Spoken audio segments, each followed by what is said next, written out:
ہمیں بڑا ناراض ہو کے ایک ہمارے بڑے طاقتور ملک کہا جی آپ رشیا کیوں چلے گئے؟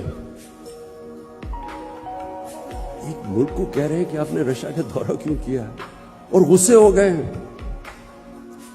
ہندوستان جو ان کا ایلائی ہے کوڈ کے اندر، ان کا ایلائی ہے،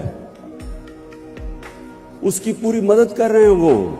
وہ نہ تو صرف ہندوستان وہ روس سے نیوٹرل ہے، وہ ان سے تیل امپورٹ کر رہے ہیں جب ان کے اوپر کوشش کر رہے ہیں سینکشنز لگانے کی کہ رشیا کو پریشرائز کریں.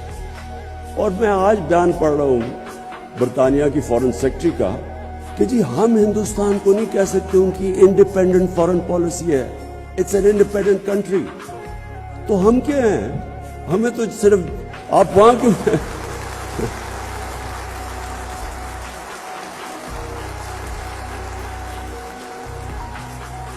اور میں یہ کسی کو میں ایکچولی ان کو بلیم نہیں کرتا، یہ ہمارا قصور ہے.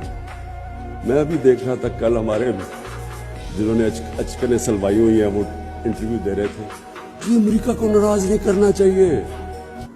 وہ کھڑے ہو کے انٹرویو دے رہے ہیں، ہو امریکہ کے بغیر ہمارا گزارا نہیں ہو سکتا. ان لوگوں کی وجہ سے آج ہم یہاں پہنچے ہیں.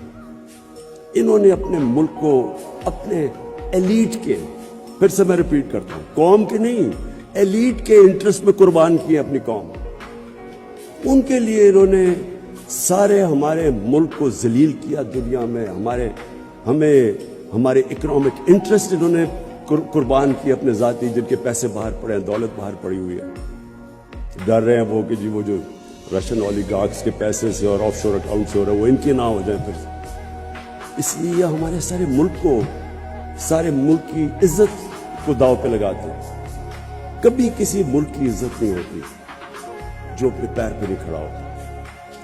ہمیشہ خوددار انسانوں کی عزت ہوتی ہے. غیرت مند انسان کی ساری دنیا عزت کرتی ہے. جو اپنی عزت ہی نہیں کرتا اس کی کس نے عزت کرنی؟ حکم دیتے ہیں ہم تمہیں، اگر یہ تم نے اس فلانے کو نو کانفیڈنس میں شکست نہ دی تو بڑے کانسیکوینسز ہوں گے. کبھی کوئی ایک ملک کو کوئی اس طرح کا تھریٹ دے سکتا ہے؟